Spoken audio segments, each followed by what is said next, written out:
Oh my goodness. And there's the recording. Okay, so this recording, just in case anyone is wondering, this recording doesn't go out, publicly, but it does get sent to the Shar Shemayim email list, and to anyone who is registered for this class, they get the recording, and you will all get the recording every week when you have the reminder email about today's Zoom. There will also be a click here for last week's recording. So that's where this recording goes, in case anyone wonders, how far and wide their comments are flying. So, okay, Les Misérables. My goodness.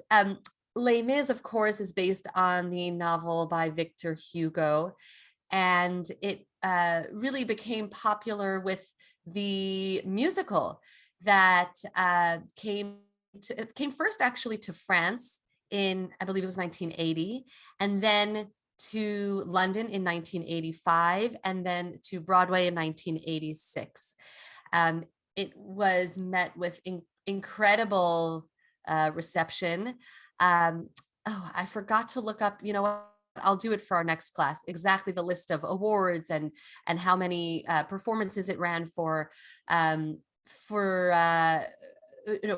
what it's worth, it went into revival and then again and again, and tours and so on and so forth.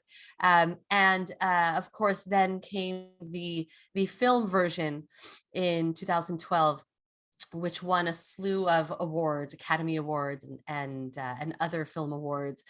So Les Mis came on the scene and really was here to stay.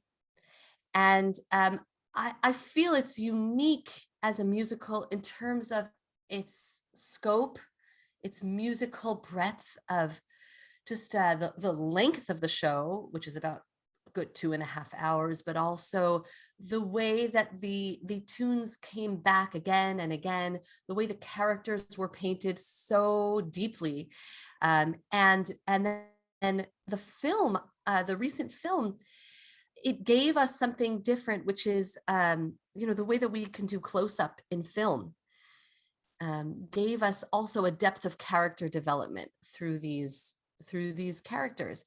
And I actually find the film very emotional, very difficult to watch, because it's so intense, to see these amazing actors. And what the film did also was that there were a couple people mentioned other versions, TV series and so on, that told the story, but the film actually kept the musical intact as well. So they were telling the story, they were adding visuals, they were adding a couple of lines and even a couple of songs through the musical, but then also giving us the best that cinematography can offer. And that's where a whole new generation of Les Misérables fans were introduced to the musical. We are going to spend the next couple of months with Les Misérables, and today we're going to look at the opening song.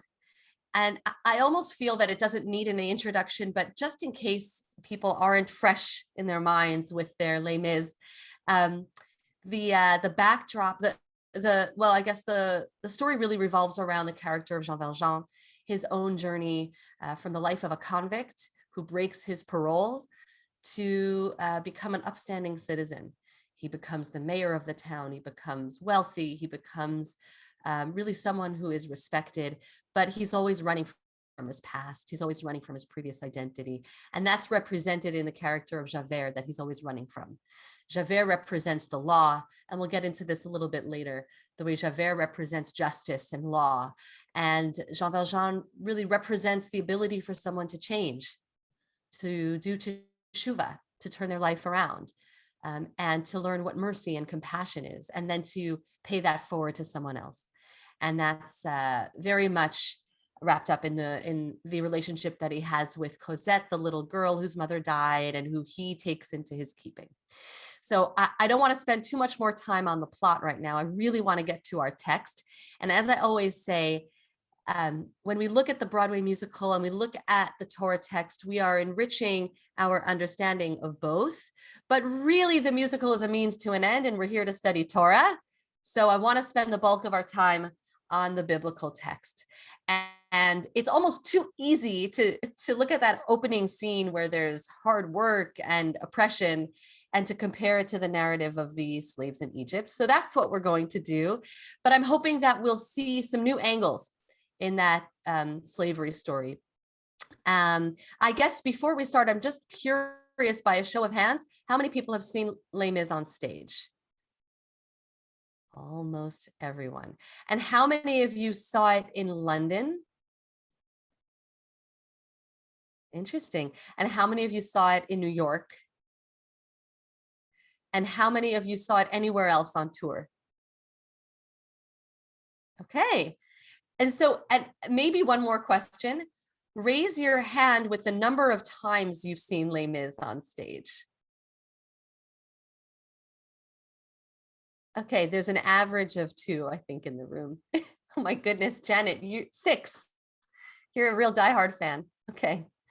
And just so you know, please don't feel left out of the class if you've never seen Les Mis. There will be plenty of information here that will allow you to participate and to understand what's going on. So I've chosen to show us the scene from the movie. And as my students who've been with me for a long time know, there's always this struggle of like what's available publicly. The film as a whole is available on Amazon Prime Video. So if you have a Prime subscription, you can watch it. But these streaming services are too smart. So when I try to screen share, even though I have a Prime account, I screen share it, it will go blank. They won't let me share it with you. So I have to take a YouTube clip, but happily, there are many, many YouTube videos available of this film. And so I've chosen the film version as opposed to the musical, even though there are musical versions available too, because it's just, oh my gosh, it's remarkable. They had a giant soundstage for this scene of the oppressed workers with trying to haul in a giant ship and water splashing in their face. So let's watch this clip, which is called the work song in the original musical, or Look Down, and then we'll jump into the text of the slaves in Egypt. Here we go.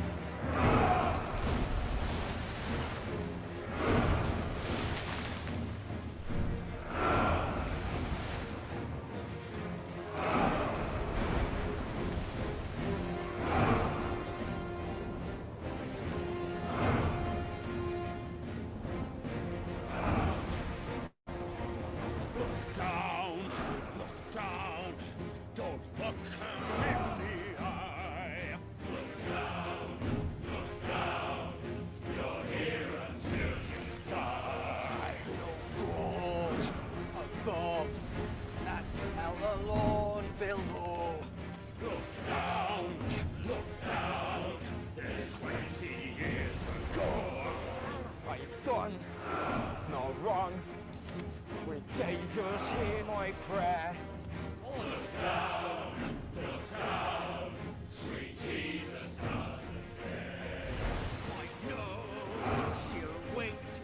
I know that she'll be true. Look down,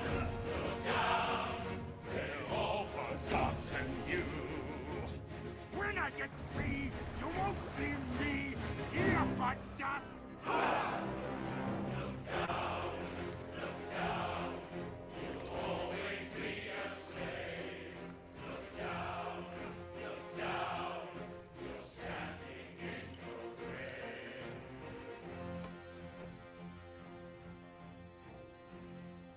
Retrieve the flag.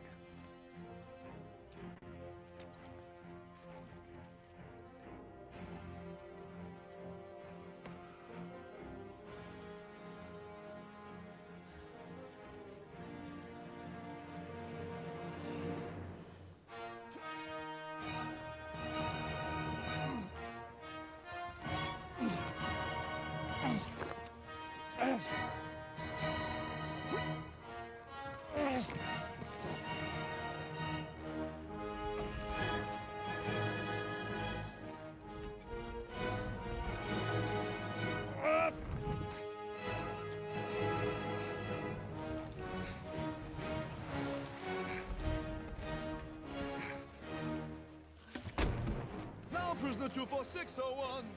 Your time is up and your parole's begun. You know what that means. Yes, he's free. No. Follow to the letter your itinerary. This badge of shame you'll show it till you die. It warns you're a dangerous man. I stole a loaf of bread. My sister's child was close to death. We were starving. You'll starve again unless you learn the meaning of the law. Know the meaning of those 19 years. A slave of the law. 5 years for what you did. The rest because you tried to run. Yes, 24601. My name is Jean Valjean. And I'm Javert. Do not forget my name. Do not forget me. 24601.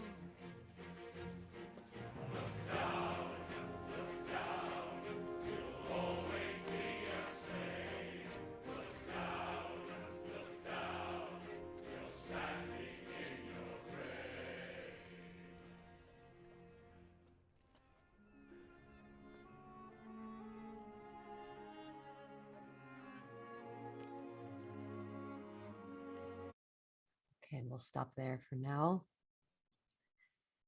Oof, intense, huh?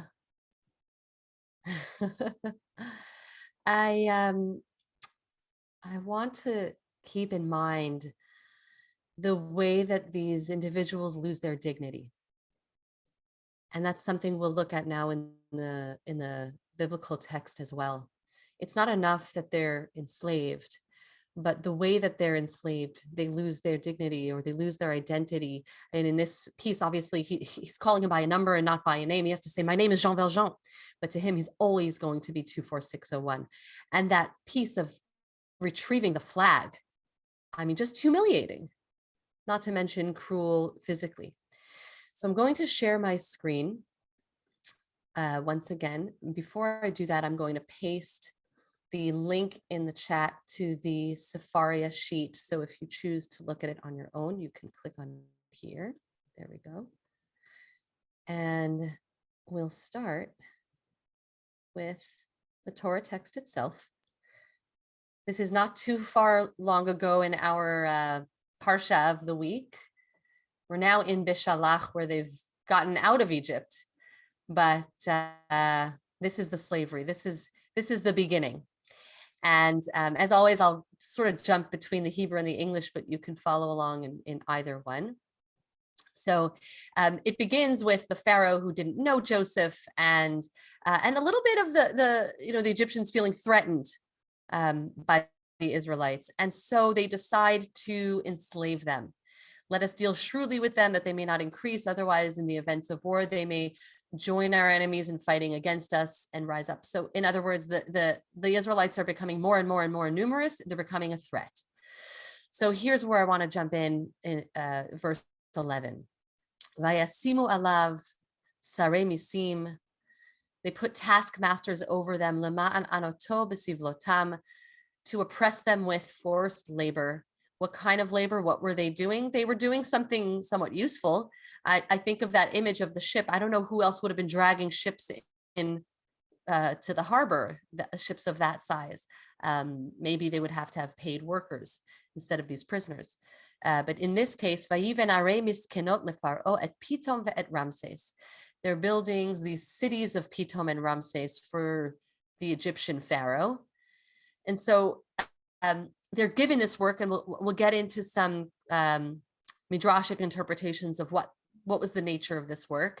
But regardless, no matter how hard they are oppressed, they still thrive. They increased, they spread out. And so there was even more fear of the Israelites. And I want to keep in mind, in the backdrop of Les Misérables as well, is the French Revolution, is the uprising of the people. It's the way that the elite do feel threatened by the oppressed. So there's an interesting parallel there to uncover, and we'll get more to that as we move through the story. So they had some work, and now they make the work worse. Vaya avidu Mitzrayim et bnei Yisrael befarech. The translation here is ruthlessly imposed. Befarech is hard labor. And vayimareru et chayehem, they embittered their lives. There's the word maror right there. Get ready for Passover. We still have a little time.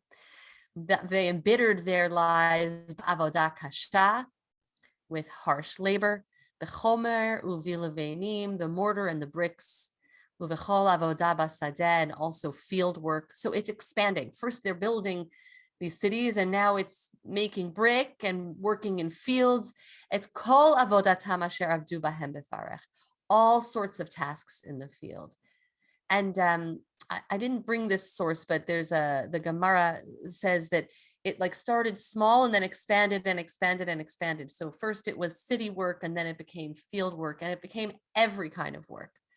But before we move on, I wanted to spend more time on another piece, but I just wanted to show you the way the commentaries talk about this difficult labor.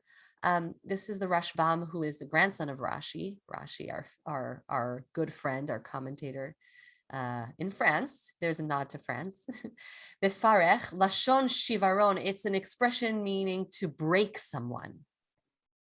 What is befarech? That's the word that was used, the avodah, the work that was hard labor. And so it's almost like the labor is a means to an end. Okay, I guess we needed someone to drag in this ship, but really the goal is the oppression. The goal is to lord ourselves over these people. The treatment of the Israelites was intended to break them mentally and physically. Now, this is an addition of the translator, by the way. You see this sentence is not here in the Hebrew, but the Hebrew continues by quoting the Talmud, saying that, illustrating it in terms of the way we crack nuts, cracking the nuts, the shells. And that's how they wanted to break them. What a terrible image. They wanted to break them like we would crush nuts in our hands. And that was the goal of this work, literally just to oppress. And one more piece I wanted to bring you about the nature of the work. This also quotes the verse that we just read, Kol avodatam asher avdu bahem befarech, the service that they served, that rigor of work, that hard work. So translating this word befarech, Amar Rabbi Shmuel bar Nachmani, Amar Rabbi Yonatan. So he says in the name of his rabbi, right? The meaning of this word is that they gave them labor that wasn't befitting them. So here they express this in terms of gendered labor, which of course in the ancient world, I mean, men didn't know how to do the laundry and women didn't know how to build houses, right? You could imagine what it may have looked like, but shehayu machlifin, they would exchange or switch melechet anashim lenashim umelechet nashim laanashim. So they gave men's work to women, women's work to men. And the reason I wanted to bring you this was because that to me matches with the indignity, right? Not only did they give them hard work or backbreaking work, but not befitting work, embarrassing or shameful work, not just honoring their dignity, saying 24601 instead of, okay, you're Jean Valjean, you have a name, you have a being, you have strengths, you have abilities. No, it's exactly the opposite here. Okay, I'm going to move on, but if there are any comments or questions, you can throw it into the chat or hold it for later. I'm moving on in the text. So we've fast forwarded now a few chapters. In the meantime, what happened was we met Moses and Aaron, right? We had Moses in the basket, then he grew up, then there was a burning bush, all the great stories for other musicals and other films. And we're now in Exodus chapter 5, and Moses and Aaron have stood before Pharaoh. They've stood before the people, by the way. The people didn't believe them, but they've stood before Pharaoh, and Pharaoh said, "Are you kidding? I'm not letting these people go." So here is Pharaoh's response. And the reason I'm bringing this section is because this is where the labor gets even more undignified and even more difficult. So Vayomer Alehem Melech Mitzrayim, the king of Egypt says to them, meaning to Moses and Aaron, Lama Moshe ve'Aharon tafriu et ha'am mima'asav. Why, Moses and Aaron, are you bothering the people or distracting them from their labors. Lechu lesivlotechem, go back to work, everybody. This whole request, this is just a distraction. This Moses and Aaron coming to me saying, let the people go. By the way, let's remember, they never said, let the people go. They said, let the people go worship. Let the people go worship their God in the wilderness. Let us go 3 days journey. That's part of I went to 12 years of Jewish day school and never read that part of it until I had someone sit me down and say, read these words. This is what actually is happening. There's a gradual let my people go process. Anyway, I digress. Let them get back to work. And Pharaoh then continues, verse 5. These people are so numerous, right? They keep expanding and increasing. You think I'm going to have them stop their labor? They're too valuable as workers to me. Are you crazy? This isn't in my interest. In fact, I'm going to make them work harder. Verse 6.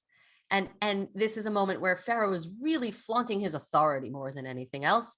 He didn't need this extra layer of work in order to, really focus on the output of it. Well, you'll see what I mean. That same day, Pharaoh charged Vayitzav Paro bayom hahu et hanogsim ba'am ve'et shotrav lemor. So there are two groups of people here mentioned: the taskmasters and the foremen. And this is what I wanted to focus on today. The foremen were Israelites who were set in charge of a group of slaves, and the taskmasters are Egyptians. So Pharaoh tells the taskmasters, the Egyptians, what to do. The Egyptian taskmasters tell the foremen, and the foremen have to enforce it with the slaves. And so Pharaoh says to them, you shall no longer provide them with straw, the straw that was needed to make bricks. Let them gather the straw for themselves. But they have to keep the same amount of quota of bricks that they've been producing. Verse 8. Vet matkonet halevenim asher hem osim tmol shilshom, that they did yesterday and the day before, they have to maintain. Tasimu alehem lo tigru mimenu, no less. Ki nirpimhem, they're lazy. Al kain hem tzoakim lemor, that's why they're screaming to me, Nilcha nizbecha le'elokeinu, let's go and worship our God. They're lazy. We need to make them work harder. Now, if you're someone who has laborers and you want a certain number of bricks, are you going to make the work harder? Or are you going to find shortcuts and technologies and all kinds of ways to, invent robots or whatever technology? The Egyptians had their version of ancient technology, of course. But obviously here, the point is not the product of the labor, but the labor itself. Let heavier work be laid upon them. Tichbar ha'avoda al ha'anashim ve'ya'asuba, and let them do it. Ve'al yishu b'divrei shaker. Don't pay any attention to these lies that your leaders are telling you, that you're going to go away, that you're going to serve your God, and so on. And so now they have to enforce it. Verse 10. These two groups, the taskmasters and the foremen, they go out to the people and they explain. They say to the nation, Ko amar Paro, this is what Pharaoh says, Eineni noten lachem teven, I'm not giving you straw. Rather, verse 11, Atem lechu kechu lachem teven me'asher timtza'u. You go find yourselves the straw wherever you can find it. I'm not helping you. Ki ein nigra me'avodatchem davar, but there shall be no decrease in your work. And sure enough, they go out and scatter around Egypt to find straw. And you can see now, I'm just skipping a little bit to get through because I want to get to our next texts. The taskmasters are pressing them, encouraging them, pushing them, saying, find your straw and do the same assignment. And verse 14, the foremen, the Israelites, are beaten, because the slaves can't, of course, keep up with the output. Verse 14, Vayuku shotre b'nei Yisrael, asher samu alehem nogse paro. The foremen of the Israelites that the taskmasters has set over the slaves were beaten. And they were asked, Lemor, Madua lo chilitem chokchem, why didn't you complete what was prescribed to you, Lilbon, to make these bricks as you did yesterday or the day before, kitmol shilshom, gam tmol, gam hayom. You haven't You haven't come up with your quota of bricks. It's cruel. It's so cruel. And so the foremen are being beaten. The foremen come to Pharaoh and saying, what are you doing? You're not giving them straw. We're being beaten for this. And this is your own fault. And of course, what does Pharaoh respond? I'm skipping down to 17. Near Pimatem, near Pim, you're shirkers or you're lazy. That's why you're saying, let us go. Let's go sacrifice to our God. Now go off. You're not getting straw. Produce your quota. So this is, as I said, these are stories we know, but I want to access a part of the story we may not know or we may not have learned about, and certainly doesn't appear in the Haggadah. And that is of the role of these foremen, these Israelites who are really bearing the brunt of the cruelty. Of course, the slaves themselves are working, but they're being beaten when this extra level of cruelty comes about. And what I want to do is I want to take this opportunity to show you two texts. One is the Rashi, and the other is the Midrash that Rashi is drawing from. So just as an aside, Rashi, Rabbi Shlomo ben Yitzchak, in the 11th century in France, he's one of our greatest commentaries. And we all say, oh, Rashi, how brilliant. And he was. But what we don't acknowledge is that Rashi almost always is quoting from a Midrash. What Rashi does is pull Midrashim that were 1,000 years before he was, and bringing them into our minds in little snippets, just where the text leaves us with a question or leaves us with something that can be expanded. So Rashi is going to be short, but he's reading something longer. He's distilling it for us. He's putting it into a few short lines. And in that way, he is either answering a question or elaborating something that kind of fills in the gaps. So I like to just remind people when we say Rashi says X, it's usually Rashi is quoting a Midrash that says X. So there's a little tangential lesson in Rashi. So Rashi is, are there any questions about that little point? Does anyone want me to elaborate on that, or are we good to move forward? I'll just wait a moment if there's any chat or any I question. just have a comment about the bailiffs. Yes, please. So the bailiff could have done it the other way. They could have said, why are you beating us? Let us beat the workers. And the bailiff, Right.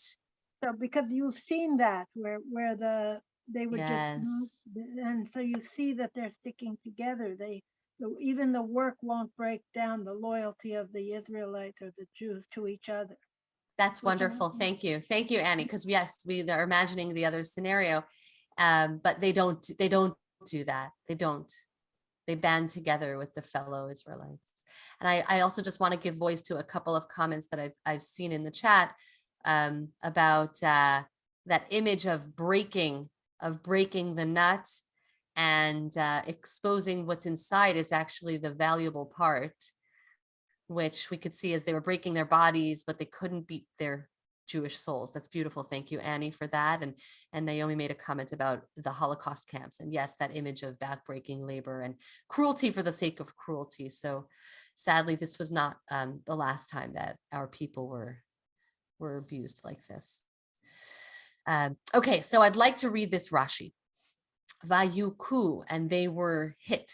The shotrim here, it's translated, these aren't consistent translations. So before it was translated as the foreman, here it's the bailiffs. The shotrim of the children of Israel were smitten, were hit.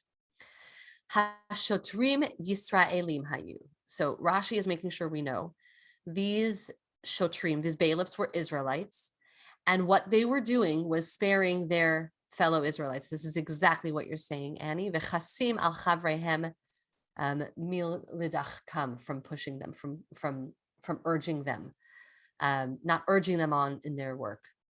And when they handed over the bricks to the taskmasters, who were Egyptians, so they, the foremen, are handing the bricks over. Kashayu mashlimim halevenim lanoksim shahim mitzriyim hayachaser min haschum. It was too few.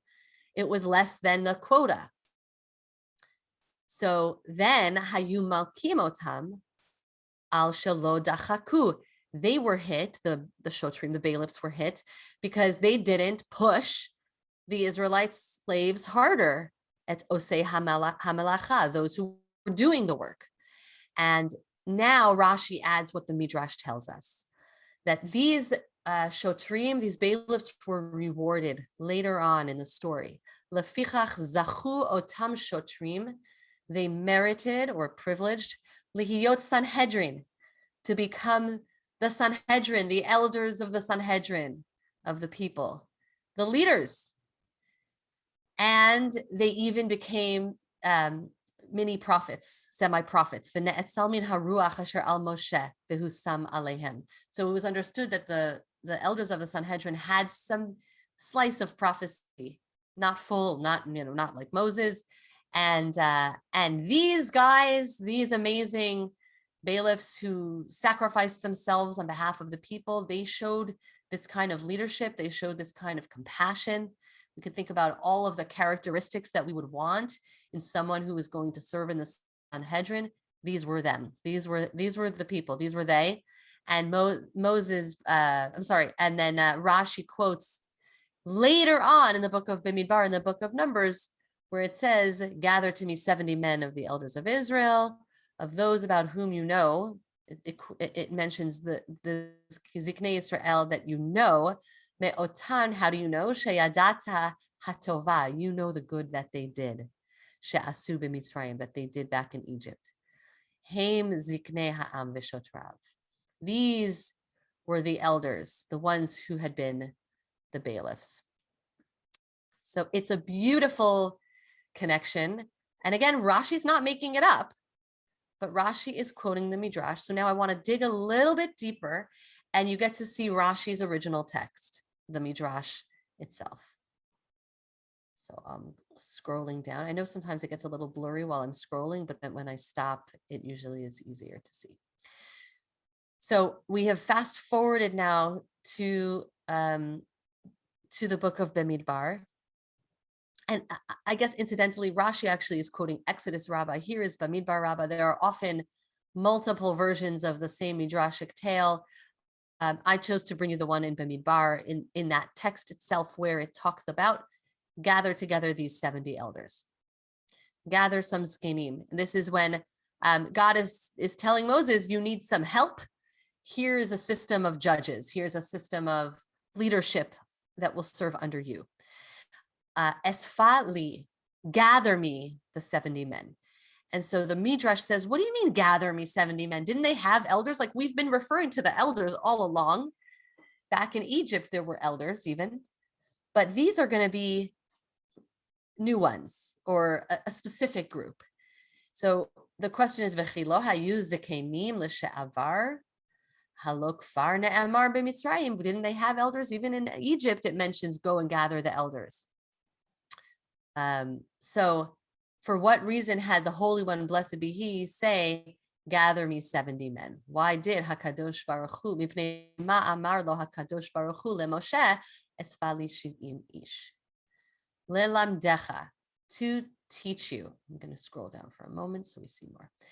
To teach you that in that moment back in the beginning of our story, Shebisha'a she'ama Paro, which we just read, when Paro was enslaving the people, and he said, Hava nitchak malo, let's act shrewdly and let's appoint taskmasters and foremen and this whole structure. Vayasimu alav sarei misim, kibetz et kol Yisrael, ve'amar lahem.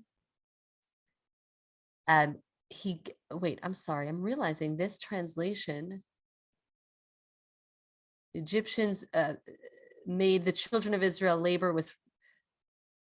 Okay, here, I'm sorry, I lost it for a second. Pharaoh gathered all of Israel and said to them, please work with me as a favor today. Excuse me. So this illustrates that whole scene with the bricks. So there was a structure of leadership, and Pharaoh says, make me some bricks. And this is what happened. The Egyptians made the children of Israel labor with ruthlessness, befarech.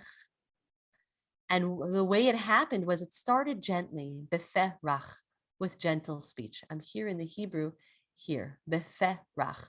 It's a play on that word befarech, which we understood as difficult labor or ruthless labor. But he said, he took a basket and a trowel, natal sal umagrefa. Mi haya roeh et paro noteh sal umagrefa ve'oseh belevenim. And if they could see Pharaoh working with bricks, they also wanted to work with him. Lo haya oseh. So miyad, right away, halchu kol Yisrael bizrizut, everybody quickly applied all their strength, asuimo bechol kochan, and made bricks also. Lefisha hayu ba'ale koach v'giborim. They were very strong, they were mighty. So for that one day, Pharaoh is easing them into the labor by saying, come, let's make some bricks together. Beferach, with soft speech. At first, not with force. And so with soft speech, they start to make these bricks. And at the end of the day, Kevan shechashecha, ha'emid alehem nogsim, he appointed these taskmasters, ve'amar lahem chashvu et halevenim, count the bricks. Miyad amdu umanu otam, they counted them this one day of really good work of bricks. Ve'amar lahem kazeh atem ma'amidim bechol yom vayom. That's how many you have to produce every day. That was the standard. I don't know. Mina et hanogsim shel Mitzrayim al hashotrim shel Yisrael. Now it explains this structure of leadership. The Egyptian taskmasters were appointed over these shotrim, these officers of Israel. I'm just going to scroll so you can see the English better also. And the hashotrim hitmanu al yeter ha'am. These taskmasters, I'm sorry, we're using two different words here. These taskmasters, the Egyptians, and the here it's translated as officers. We've been calling them the foremen. The shotrim were assigned over the rest of the nation. And then we saw part 2 of the story where he said, no longer getting straw. Not only do you have to make that maximum number of bricks that you made, but now you'll do it without getting the straw. And the taskmasters came and counted the bricks. This is exactly, now this part is what we saw Rashi bring to us. If the bricks were found deficient, the taskmasters beat the officers. And in the Hebrew, it's here. Hayumakin hanogsim et hashotrim. Shene'emar, as it is written, the officers were beaten. That's what we just read. Vayuku shotrei b'nei Yisrael, the officers, the bailiffs, the foremen. You can see how translations work, by the way. One word in Hebrew can have 5 different English possible translations. Okay, here we're only at 3. But they were beaten on behalf of the rest of the nation. And when they were beaten, al yeter velo hayu mosrin otam b'yedei nogsim, and they were not handing the nation over into the hands of these Egyptian taskmasters. They were saying that omrim mutav anu lilkot ve'al yikashlu yeter ha'am. Let us take the beating for the people rather than the rest of the people, the rest of the nation. And therefore, lefichach, here we are getting to the Sanhedrin in the book of Numbers, Bimidbar. Amar HaKadosh Baruch Hu, when God said, Esfa li shiv'im ish miziknei Yisrael, gather me 70 men. And Moses Amar Moshe lifnei HaKadosh Baruch Hu, Ribono shel olam. Moses says, who should I pick? Eini yodea. Mi ra'ui umi eino ra'ui. Like, it's really hard to judge who should be these 70 people. God says, I have the right people, exactly the right ones in mind. Amarlo, asher yadata, the ones that you already know. So this is a quote from that verse where he says, gather 70 people that you know already. You know them because they were already proven to be good leaders. Kihem ziknei ha'am v'shotrav. Otan hazkenim v'hashotrim shehayu mosrin atzmam. Those officers who sacrificed themselves, who handed themselves over to be beaten on behalf of the rest of the nation because of this whole story of the straw. Those are the ones, Yavo'u, they should now come, Ve'yitlu bagdula hazo, they should come and receive this greatness, this dignity. So that's what Asher Yadata means, that you know, the ones whom you know to be already elders, to be already leaders. They already showed themselves to be sacrificing on behalf of the tzibur, behalf of the community, and so on and so forth. And actually, it's beautiful. Then the Midrash says, from here you learn that whoever essentially gives himself over for the sake of the greater good, for the sake of the larger community, will merit this dignity and Ruach HaKodesh and Holy Spirit. And so the Midrash is also using it as an opportunity to make a broader statement about leadership. When you see someone who's willing to, so to speak, take one for the team. There's a book called, I forget the author, there's a book called Leaders Eat Last, which isn't always a good philosophy, because sometimes leaders then don't take care of themselves, and we need a balance in Eina Nili Mili, right? We have to take care of ourselves too. But there's something about someone who's willing to sacrifice for the good of the kahal, for the good of the greater community, who's showing themselves to be a good leader. Thank you for there's another comment in the chat to me about, yes, the labor, thank you. The parallel to the Holocaust labor was that there were these commandants, I think the Jews who were foremen over the other Jews in the camps. Capos. Capo, thank you, David. Thank you so much. Yes, the same setup. I hadn't thought about that. Thank you, Naomi. Yes. So I want to stop here. And as much as I've drawn that parallel to Les Mis, of course, these characters of the foreman, they don't have these characters, right? It's just the cruelty of Javert and the oppression of these men. And there isn't anyone to protect them from it. And we do see there's another scene where there's later on where Jean Valjean owns the factory, and then there's the foreman, and the foreman is cruel to the women in that factory, if you recall that scene. But the goal here was to sort of paint a richer picture of that slavery in Egypt. So number one, the kind of work which was undignified work. And number two, the way that the Israelites did band together, and the way that these leaders sacrificed themselves and were somehow then repaid for it later, because they were recognized as leaders.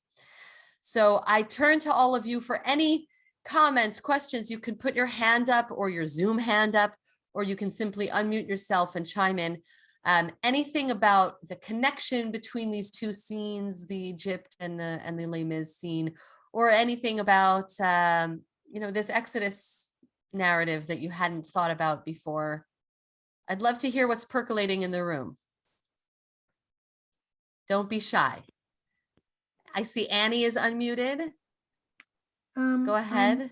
My mind is going ahead to what you said about later. Do you want to go to what you said later about Jean Valjean?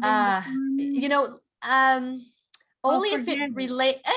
Say it, because you'll forget it. Say it. Okay, so not to reveal what happened, but Jean Valjean shirked.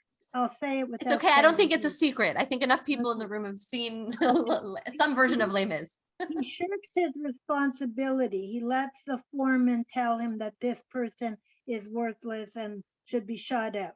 And later on, he has like an epiphany. He realizes he's at the top. He should have known better. And he goes and takes care of the dying Fantine and then her child. So even he as a prisoner, he rises to success and he's kind to everyone. But when the final test, when he was given that test, he failed it and then did tshuva over it.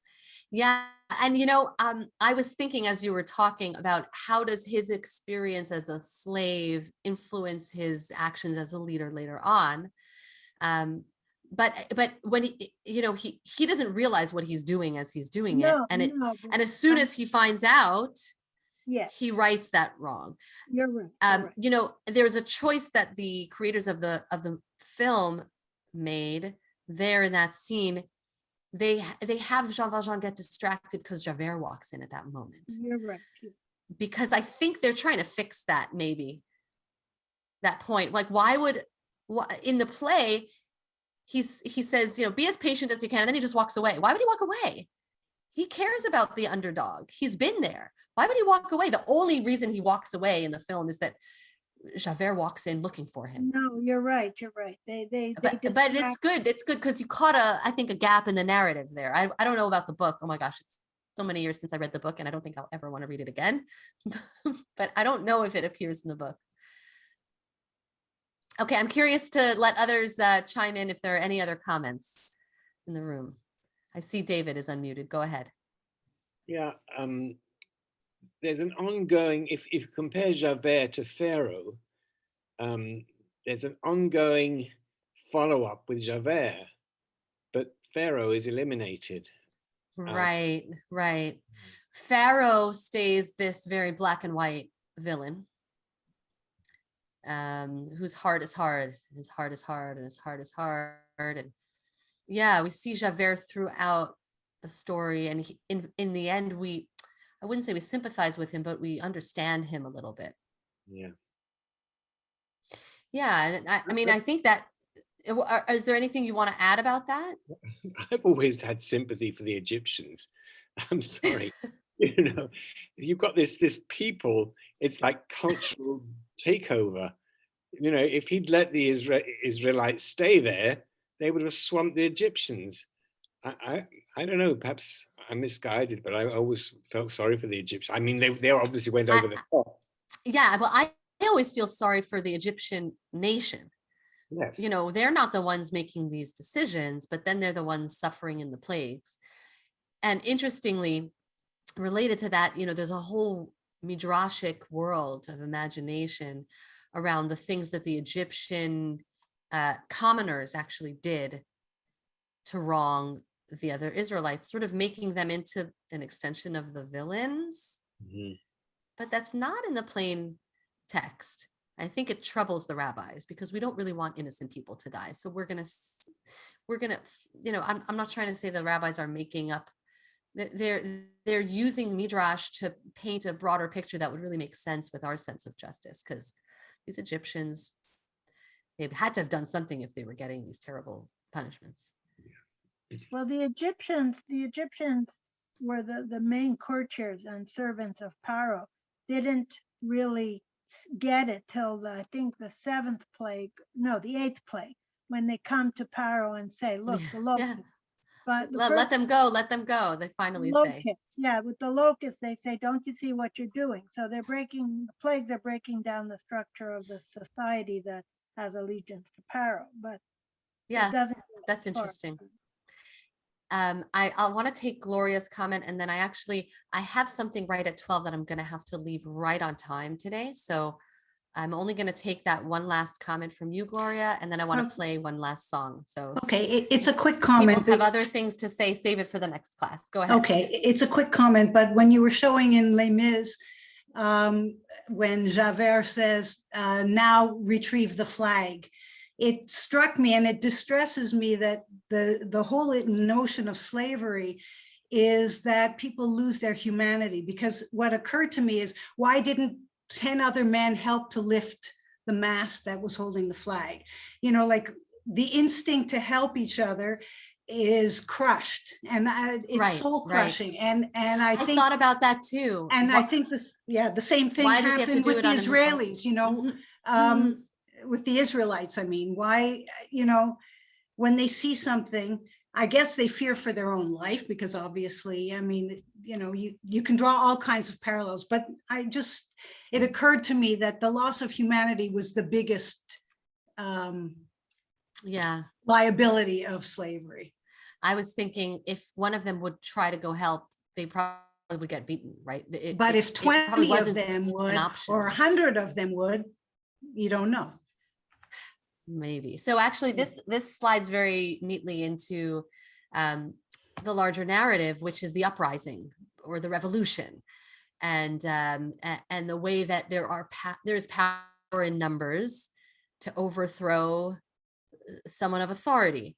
And so I simply wanted to play for you the other time that look down comes into the musical, which is, fast forward another hour into the musical when we see the beggars on the street, and it really shifts the focus from the individual narrative of Jean Valjean to the wider societal narrative of the French Revolution.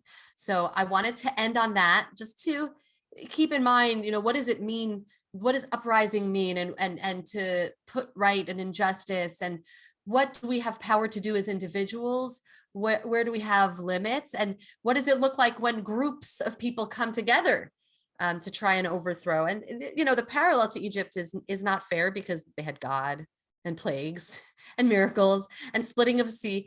And I'm not going to be married to, seeing this narrative all the way through the musical. As many of you know, I'll use a lot of creative license, and, this song reminds me of a different story in the Torah. But for now, I'd like us to listen to this other look down. And this time I'll play it from something I'll use quite a lot in our class, the 10th anniversary concert, because it's beautiful. The singing is incredible. The people called this the Dreamcast. In 1995, or I guess, it was the 10th anniversary. They pulled kind of the best of, and so you get Kohl Wilkinson as Jean Valjean, who's clearly the best of. He was Jean Valjean in London and then on Broadway. But you get the best Javert, the best Fantine. That could be, of course, a matter of opinion, but this is the 10th anniversary concert that we'll use just to go out on this other song. So enjoy it. Here we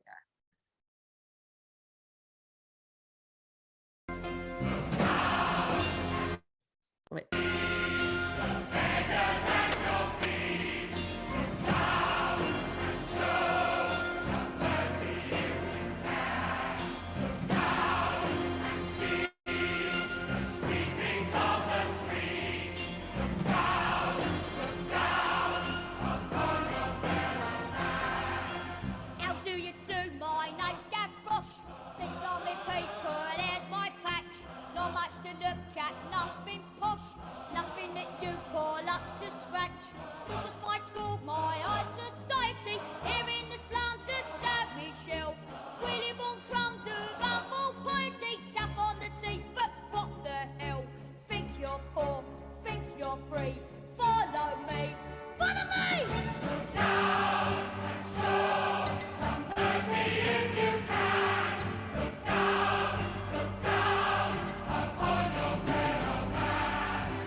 What do you think you're at? Hanging round your pitch? If you knew around your gal, you've got a lot to learn. Listen, you old bat, crazy bloody witch. Please to give me customers some pleasure in return. I know what you give. You give them all the books. Spread around your poison till they end up in a box. Leave the poor old cow. Move it, Madeleine. She used to be no better till a club got to her brain. When's it gonna end? When are we gonna live? Something's gonna happen now and something's gonna give. Where are the leaders of the land? Where are the swells who run this show? Only one man, and that's Lamarck, speaks for the people here below. See our children pay, help us in our shame. Something for a cause of making on the Jesus name. In the Lord's story, in his way, in his way, in his way. Lamarck is ill and fading fast, won't last the week out, so they say.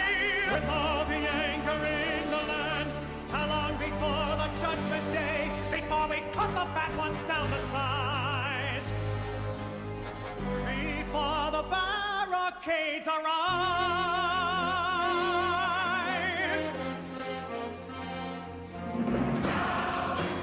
Show some mercy if you can. Look